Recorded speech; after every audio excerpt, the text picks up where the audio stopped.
What's up, everybody, and welcome to another episode of the Construction Podcast. My name is Stephen Wright. I am joined by Mr. William Monroe. Will, how are you doing?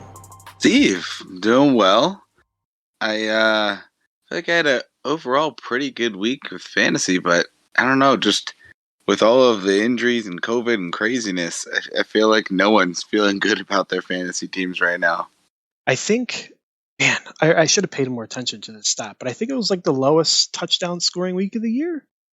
It makes sense. I mean, it felt like there was nothing happening. Like all the Cardinals, put a dud out there against Detroit. I think Craig Robinson was one of the top running backs, or not Craig Robinson, Craig Reynolds is like the highest yardage total. It's very weird. And I guess you also don't have 4 games here that are being played today and tomorrow. Yeah, and I found that stat. So it's coming from Scott Hansen, who hosts Red Zone. Yeah. And he said that he thinks it's the fewest touchdowns, I guess, ever on NFL Sunday. Yeah. NFL Sunday in years. I So wonder it's been if a long it's the time. least amount of games. Maybe not, because there's usually Yeah. 3 bye weeks. So, Yeah, that's true. you're going to have in a normal bye week, with 6 bye weeks, you'll have a Thursday and a Monday game. So you've got 10 teams out right there, but still. Yeah, I guess that is true. There's a lot. Just a weird week. Weird week. Very, COVID, very weird week. We were saying you got lucky with the bye week, Yeah. not having to deal with it, but also unlucky because you missed now Godwin and Hopkins. Yeah. And we Not could great. be lining up for a potential matchup next week, and I'm looking a little depleted as well. Yeah. Me, on the other hand, has got to scrape through this week. I'm looking projected to score under 100 points, which, I don't remember if I'm second in scoring in the year or third. So that's unfortunate. You're up there for sure. I will thank Kyler Murray and Brandon and Najee. Yeah, sounds about right. Yeah, so we'll see. In my matchup here that we went over last week, I have David Montgomery and then either Lockett or Everett, depending on if Lockett played 4 point and the Minnesota kicker. So that'll be interesting. Our Dynasty League, no sense even recapping. We demolished poor Eric. Yeah, projected to win by like 50 some. I think we're up big, and The I think bloodbath. he's got 1 guy left, maybe 2. Yeah. And we still have Jacobs playing right now. Yeah, that was bad. Mark Andrews, who had big games for us? Andrews did. Andrews, JT ended up having a solid game. I think Tyreek obviously had a really good game. Yeah, Tyreek. Keenan played well. It was doing all this without a quarterback, pretty much. Yeah, for real. That was a good game. But I guess to segue here, you will be looking to the wire to replace some wide receivers. So you ready to jump in and see what those options are going to look like? Yeah, there's actually a couple of running back options that usually you don't see this late in the year. Yeah, or ever. Yeah, or sometimes, ever. Before we jump into that, once again, we've got a couple of games here to finish out this week 15, but for week 16, we've got the Niners at Tennessee on Thursday, and then 2 Saturday Christmas Day games, Cleveland at Green Bay and Indy at Arizona. So depending on COVID health, could be some pretty fun competitive games here Thursday and Saturday. Yeah, definitely. Don't know what the Cleveland Green Bay. That's not the main suspect one. Yeah, San Francisco, Tennessee. But we'll see. Arizona. I mean, if they can get, they can get some of their guys back, at least Baker and some other players there, Jarvis. That could be an interesting game. Yeah, they definitely could be fun. Let's go ahead. Let's jump in here, Will. Probably the big one, Ronald Jones, rostered on 35% of leagues. We see Fournette with the injury there. What do you think of Mr. Jones? You step right in? Yeah, I think he's probably the top guy. I mean, I've got Keyshawn Vaughn down here as well. I think he operated in there a little bit, so both guys could probably be added. But Fournette expected to miss 2 weeks, which is pretty much the rest of the regular fantasy season here. I think if you're a Bucs fan, you're probably pretty confident he'll be able to come back by the playoffs. Mike Evans could play this week, but should be okay long term. Godwin, I think, is the only big loss there. But yeah, I think the way that they've been trying to run the ball with the weapons that are out, that they're going to have to rely on Jones and Vaughn, I think. Yeah, and Jones was good last year for stretches until Fournette really took over. So he should be fine to slot in there, I would think. I would Yeah, I think. think So so yeah, as well. I think he's probably your big waiver claim here. I put Jeff Wilson down just because he's 56% rostered, but there's no definitive word. It sounds like there's, if from what I'm reading though, that there's a chance that Eli Mitchell could be out extended period of time. So if that's the case, I mean, Jeff Wilson is the guy the rest of the year. It seems like I can't see them working. Hasty's been in and out, and the other rookie, I forget what his name is, Steve from Ohio State. yeah, Trey Sermon. Yeah, the one that was supposed to be the guy. Like they haven't really utilized them, so I think it's Jeff Wilson who had a pretty good game as well, and Debo. But yeah, Ronald Jones I think is the big add here because I think Wilson 56% rostered, probably not going to be out there for most people. Yeah, and just to add on, as a quick update, because there was some news came out about a half hour ago. Eli Mitchell cleared concussion protocol, That's but he big. still has a knee injury, Yeah, the and two Shanahan has said injuries. he doesn't think he's playing. So yeah, that sucks Yeah, for I mean that me. head injury that hit was vicious too. It was 2 weeks ago now. That did not look good. I mean, he was kind of like held up and prone, and then just got popped on the side. Yeah, that was a rough one. So yeah, I agree on all of them. We had Justin Jackson on here, rostered in about 6% of league. Yeah, I think he is pretty conditional. So I mean, I may throw him as kind of like my back end waiver claim because it does come down to if Eckler's healthy or not. But they clearly want to run the ball as well, so I think he's worth adding into your list of guys. Maybe not the primary one, but definitely an option.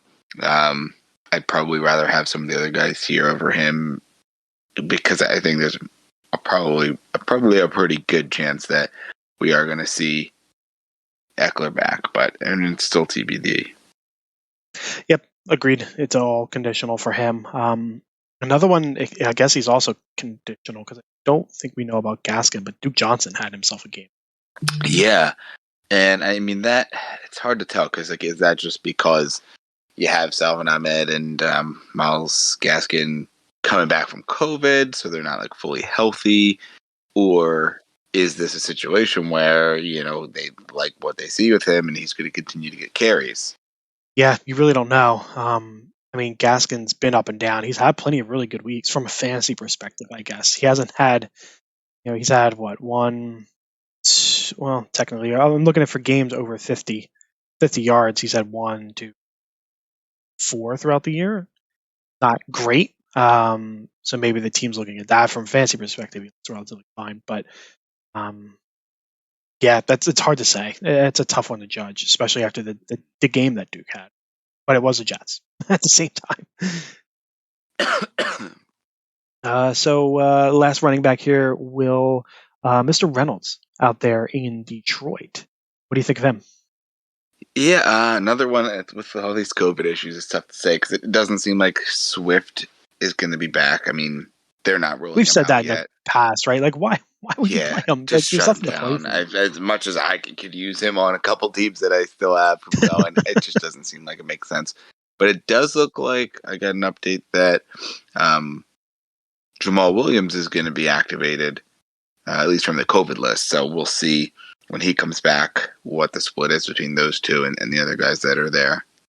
Yeah, that's a definitely a key thing to look out for. So yeah, got some conditions on some of these guys. Tough. Yeah, but I think ultimately I'm probably going all in on Ronald Jones if he's available there, and the other guys probably more conditional. I mean, maybe Reynolds. Obviously, Wilson we said was, I go Not all in really on out there, Wilson, yeah. but I doubt. Like I said, 56% of leagues he's rostered, so he's out there for some of you, not all, but some. So keep an eye out. Yep, sounds good. Let's move over to the section that you used here well. Leading it off with KJ Osborne, who didn't play this week. He plays tonight. Yeah, he's the night game here. And he's got the Rams, so not a great matchup either coming up next week, but he's someone that, while Thielen's out, is going to see volume. So probably 47% rostered, one of the higher rostership guys here. probably one of the guys I would throw claims on out of this group.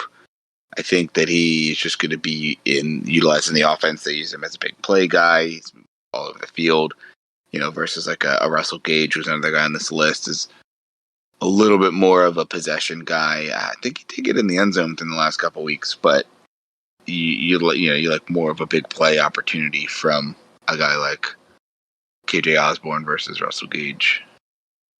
Yeah, agreed. Yep, definitely a lot of upside there. Another guy with some upside, Donovan Peoples-Jones. Playing now, right? Yeah, he's in there. Yeah, he's at a lot of targets. I mean, I don't think he's really come down with a lot. He's only got 12 yards on 2 catches, but 6 targets so far in the game. A couple of deep balls. So he's in the game plan. Green Bay's defense is pretty good. Pittsburgh in week 17. So not the best matchups, but games that you imagine the game script is going to be working in their favor. You also have Mullins in there, right now. Yes. So, and Mullins can sling it around, but that's also a San Francisco system. Like, you can't just take his success and paste it somewhere else. So, yeah, Baker coming back will help him, I'd imagine. Mm-hmm. Cool. Amon-Ra St. Brown, somebody we've liked, had himself another decent week. Has Atlanta this week. That is appetizing. What do you think of Mr. Brown? I'm assuming you agree there. Yeah, I liked him coming out. I drafted him in the late second round there with one of my other dynasty league, and he's looked good the last 3 weeks here in our half point scoring. 19.8, 11.3, 19.5. So 11 targets, 12 targets, 12 targets. So that's what you want to see. Caught 10 of 12 2 weeks ago. So you love that. 8 of 12 and then 8 of 11. So he's converting on a lot of those targets and that volume, and clearly is beginning to be trusted by this team. And then that's really what he was coming out, a really good route runner. If he gets in the end zone, great, but you're going to love to see, those 8 of 9 games. Yeah, agreed. He's solid. Another guy, similar, younger, having himself, some good games here. Mr. Gabriel Davis over there in Buffalo. Doesn't have the chance to be the number one. St. Brown does. But he's been really good. Double-digit fantasy for weeks in a row. 2 touchdowns this week, too. It's huge. Yeah. New England next week, so that's tough, but then he has championship games against Atlanta. Yeah, that's awesome. That looks good. And hey, maybe like we look with New England, we usually expect them to shut down the top option. So if that ends up being Stephon Diggs, you could have more volume going toward Davis. Yeah, absolutely. So that's a good one for him. Mr. Josh Reynolds, another pretty solid option. Do you like him? Yeah, Josh Reynolds. I mean, both of these Detroit receivers, and maybe it's boosted a little bit just based on the last few weeks, specifically this week where the offense looked really good. But I think Reynolds is someone that you can look to, the last 4 weeks, really, while he's been relevant. 14.5, 8.9, 6.7, and then here 15.8 this week. So not as much volume, but definitely seems to be more of a touchdown weapon as well. I probably lean St. Brown just because of the volume, just out of these 2 players on the same team. Reynolds probably has a little bit more of the big play and touchdown upside, but you got the volume there with Amon-Ra. Yeah, agreed 100%. One that I'm quite interested in, roster in 50% of leagues, Russell Gage. Had himself a few good weeks here. What do you think of Gage? Do you like him too? Yeah, I mean, while Calvin Ridley's out, someone's got to get targets on the outside, besides Mr. Pitts. So he's someone that I think I have in at least one league that I've been playing pretty regularly as just, someone banged up for receivers. So he's someone I'll look to as well. Another guy kind of like Amon-Ra where you're going to get a lot of volume. Your touchdown is a nice bonus, but you're banking on the targets and the yards coming for him. Yep. And then finally, I'm not sure there's anything more to say that we haven't said about him in the past, but Marquez Valdes-Scantling, boomer bust kind of guy. Yeah, he's been in this segment often. Yeah, he does finish, the season, the championship game against Minnesota. So that might be a good week to bank on a boom. But he's a roll of the dice. Yeah. 18.3 this week, 7 targets, 5 catches. Pretty solid for him. 98 yards and touchdown, but 3.5 the week before the bye, 7. So yeah, I mean, you're going to understand that 5 points is a realistic outcome, just like 20 points is. Yeah, absolutely. Okay, that wraps up the wide receivers. Moving to tight ends, Mr. Jared Cook, always Yeah, on more of the this same list. here, right? Yeah, I guess he gets a bit of a more of a relevance boost given the injury to Parham. I don't think they've ruled him out, but I would imagine he's not playing the rest of the year. Yeah, I would And think then Jared, so with that injury. But yeah, it sounded like he was at least doing well from a just overall health standpoint. yeah, he seems okay. I think he was discharged. I just, I'm not sure if he'll be back this year, maybe playoffs or something. But Yeah. for now, Cook's got Houston. Everyone likes that, so Yeah. Good one. that could be a good week for him. Mr. Troutman, Will, he did he come back this week? I I don't know if he was activated, but he was brought off of the list, and it's in that window of being able to practice. Let's see. No, yeah, he did. He only got 2 targets, but he was there. Yeah, Okay, yeah, there you go. So that's good to see him activated. yeah, only played in 57% of snaps, which I think is probably low for him. So they're probably easing him back in. I'd imagine. Yeah, Yeah, so that's fair. So he's a good stash. I mean, he's going to be tough because you're going to you don't want to start him this week given the low usage that we've seen, this prior yeah. week. And then what, are you going to start him on your championship week? Probably not. But, No, he's got a good matchup against Miami. I think. yeah. I mean, there's definitely worse options out there. But if you're looking for like volume, a guy like Conklin or Cole Kmet, who we have up here, probably makes more sense than just the uncertainty of Troutman coming back off from the injury. Yeah, those are the 2 next guys here, Conklin and Komet, both of which did not play yesterday. So not a lot to add there, I don't think. Do you have anything you want to mention about either of those two? No, I mean, No, you're I've still a always Komet liked, guy, right? yeah, I've always liked the volume of Komet this year. Actually, was not a huge fan coming out of college, but yeah, and then kind of got into a weird situation there at Chicago. But watched him play. I mean, he just gets open. He's not super far down the field, but it seems like he's always at the first down marker. So good to see that, and he's just a guy that clearly has been getting a lot of volume there. But Jimmy Graham just always there stealing touchdowns. So it just feels like you have really no upside when it comes to the ability to get in the end zone, or you're banking on the yardage, which has been there. So it's definitely something to note. Yeah, absolutely. Last tight end we got playing right now, David Njoku, activated off the Actually, COVID I'm list. watching the game. Literally just had a nice first down catch. Did he? Yeah, I Yeah. think so that would make him, I think, 3 for 3 or 20 some odd yards, or something to that degree. So not a banner game, but that's kind of what you get for Cleveland sometimes. They catch a Yeah. touchdown, you're happy. If you don't, then you're not happy, right? It's Yep. just one of those Big kind of running games. team. Yeah. Yep. Anything else to add there on Njoku? I mean, I like Njoku too, but a lot of it does come down to Hooper's availability because they cannibalize each other, kind of like Komet and Jimmy Graham do. Man, I hate every once in a while. It's not even every once in a while. It's like all the time now. I think of that tight end class. Like, Yeah. oh yeah, OJ Howard, Howard, Ingram, and Njoku. They're all going to be smashed tight top ends, and they're 3. all Yep. freaking busted. Yeah, Oh, it's a lot of us are wrong. yeah, you aren't kidding. It's something else. But anyway, moving on to the streaming portion of the show Yeah, here. not Quarterbacks. fun for this one, I'll tell you. Oof, okay, let's see. Let's read them up. Oh boy, yeah, I'm looking at this is fun. You have Matt Ryan against Detroit, Jimmy G at Tennessee, Trevor Lawrence at the Jets, Goff at Atlanta, and Zach Wilson versus the Jaguars. Yeah, and Goff has since been put on the COVID list this Never evening, I mind. saw. So Never I think he mind. still, got a chance to play because they play Thursday or play Sunday. But yeah, just got put on there now. I know some of the rules have changed there, so I think that's ideally going to make it easier for guys to be able to get activated. It sounds like if you are vaccinated and not showing symptoms, I don't think there's going to be as much testing. So it seems like it's going to be easier for people to get back, but it's still uncertain how it's going to look this week going into 16 versus how it was going into week 15. Yeah, that's fair. That makes sense. So yeah, may or may not have Goff, but who are you picking here?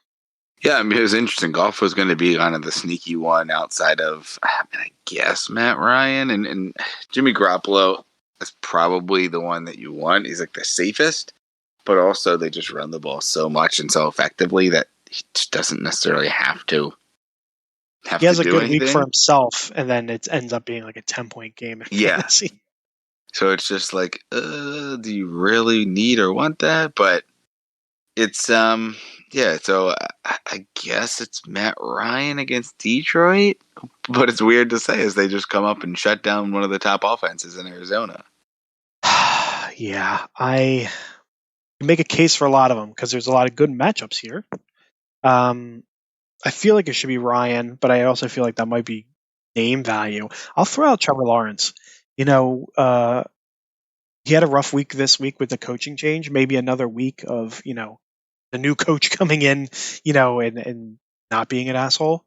Maybe that helps him out. And the Jets defense cures all problems. So I'll Yeah, and roll I the mean he dice on didn't Lawrence. score, but no turnovers. So obviously, you don't ever want to end up with 10 points from your quarterback. I'll say that, but 210 yards, 5 carries for 21 yards. If you get 2 touchdowns there, you're looking at 22 points, and it's, a decent low week. So if he can put it together, it seems like it's an opportunity. But yeah, it's tough because when you get to this stage, you pretty much are banking on having found a QB by now, or hopefully have stashed a couple that you have been planning to stream, like we do with QBs and defenses here toward the end of the year. If you don't have that one, Yeah, it could be tough. So the tough part is like you can make a story for all of these guys. Like they all have the good matchups. So it really is it feels like a roll of the dice, but we will see. Best of luck with your choice there. Not a good one. Defensive streamers here, Will. We have the Eagles against the Giants, who love to turn the ball over. The Seahawks against Chicago. We have the Chargers at Houston, Falcons at Detroit. We mentioned the Jets at Jacksonville, and the Jaguars Jets. Yeah. So who do you want out of that group? Interesting that you see quarterbacks and defenses Yeah, both for on the real. same teams there. Pretty similar, yeah. I think it's the Eagles and the Chargers here for me. Seahawks are kind of sneaky, but it's like their defense is like not good, but not horrible. So it's like, okay, if it's a decent matchup. And then you got Chicago, who is like not good, but not horrible offensively. So It's that two one's average teams playing kind each of other. weird. Yeah. So I feel like if I had the preference, it would be the Eagles and Chargers. And that's reflected in their rostership, 49% for the Eagles, 50% for the Chargers. So, 1 out of 2 people listening here are not going to have that opportunity. I think I want to say Jacksonville is kind of the sneaky one of like those lesser teams, 6% rostered. I want to say they're David Njoku's touchdown. Look at that. Oh, wow. There you go. Wow. Now you're happy. Yeah. So Jaguars. Yeah, I think Jaguars are probably the one. I think they're the most talented of Falcons, Jets, Jaguars from a talent standpoint.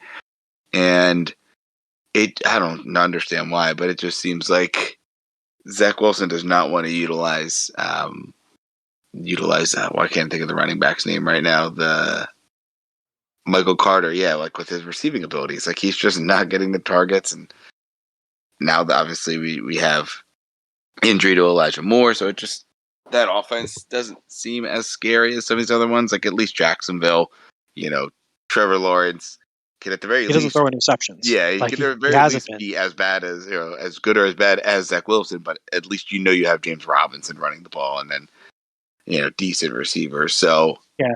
I Yeah, and like, they've been safe with the ball. So yeah, meanwhile the Jets haven't been safe. And I guess that's kind of how I look at it. So I'm with you. I'll take the Eagles. But of those bottom dwelling teams, I mean the Falcons become more interesting if Golf doesn't. yeah. But Detroit's they're a feisty team. They got a little bit of momentum behind them, but That's what it comes down to because it seems like they're playing well and they're scoring too. So that's a little concerning from a playing defense against them. Yeah, 100%. So I'm with you. I'll take the Eagles, and yeah, I'd probably take the Jaguars too. I think I don't mind it. No, Scary. yeah, I but hope you don't like you have to. said, at But this point, hopefully you've got other options that you've been banking on here. And side note, the David Njoku touchdown got called back, so Nick Chubb scored. oh, okay. Wolf. Yeah, that happens. What can you do? I still get excited about hearing about Nick Chubb scoring. I don't have him in our league anymore, and we traded him in ours, and that's why I still get excited about it. Yeah, I need to I've stop. only got him in my other dynasty league, so like just the one, and I'm on bye week. But yeah, it's still just exciting because he's just a good running back. He is, yeah. You Yeah, know? he's fun to watch. Yeah. He's fun to watch. Well, hey, that takes care of anything. Anything else you need to or want to go over here, Will? No, nothing here on my end. Good luck, everyone. Hopefully the week gets a little bit easier and we don't have as much craziness with COVID going into week 16 for everyone's semifinals and championships. Yeah, let us hope. Tune in on Thursday for the Start Sit episode. Until then, trust your board.